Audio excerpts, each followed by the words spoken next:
officer. Seconds later, a group of protesters surrounded the officers to protect them.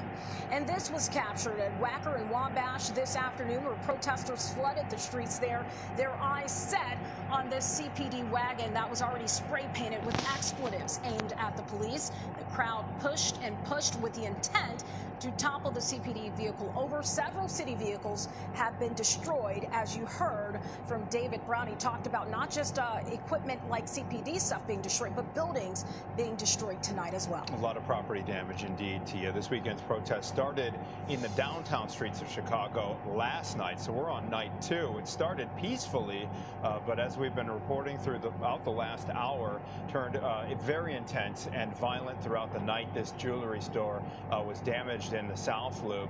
It's a lot worse of a situation tonight. Last night, Chicago police made 108 arrests. They tell us one person was armed with a gun. By the end of the night, several officers were injured and one suffered a broken wrist, I should say. And Mayor Lori Lightfoot did address the media just in the past hour to give an update on the situation unfolding downtown tonight. Let's take a listen here. I want to express my disappointment and really my total disgust at the number of others who came to today's protest armed for all-out battle. You don't come to a peaceful protest with a bowling ball or a hammer or a shovel or a baseball bat. Mayor Lori Lightfoot tonight addressing the media and imposing a, till further notice, 9 p.m. till 6 a.m. curfew.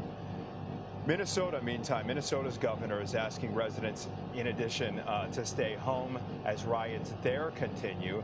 Tonight, police are firing tear gas to try and disperse crowds.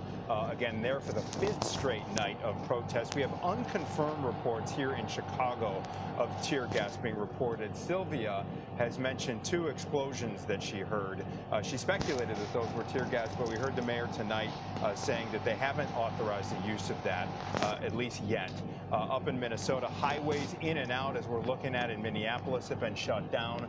The curfew there enacted, and the National Guard has been activated. These protests originated in Minneapolis after George Floyd was killed during an arrest on Monday, and the officer seen in a video kneeling on George Floyd's neck. He has been arrested. 3 other officers have been fired, and we are going to have a live report from Minneapolis coming up. Go to the West Coast. Los Angeles police have fired rubber bullets and are trying to control demonstrators in the Fairfax district. Several LAPD vehicles have also been vandalized, as you saw in that video, including a patrol car that was engulfed in flames. More than 500 people have been arrested in the last 24 hours. New York, this is all across the country, has increased security at all police precincts and facilities due to threats against officers. And just into the newsroom, federal charges have been filed against a woman accused of throwing a Molotov cocktail at police last night. She threw it at a van. 4 officers were inside, but were not injured.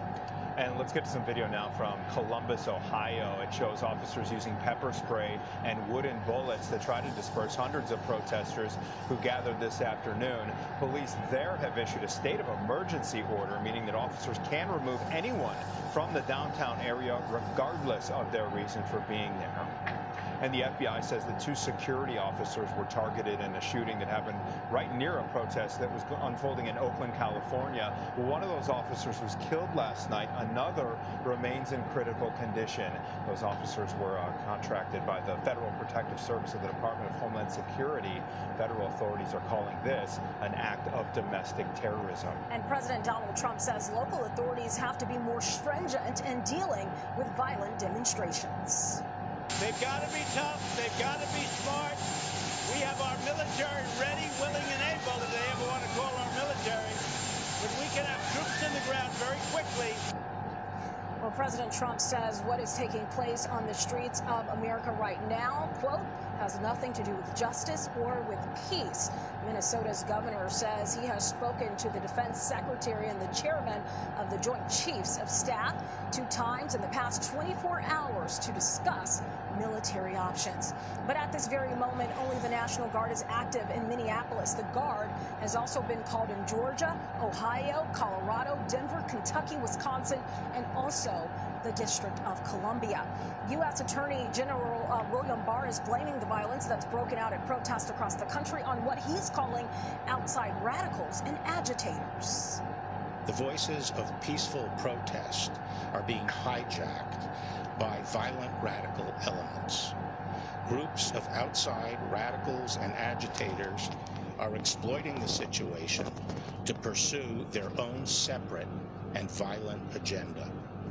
Barr says it is a federal crime to cross state lines to incite or participate in violent rioting, a law that all 93 United States attorney offices have been told to enforce. And we are continuing to follow all of this breaking news tonight as protests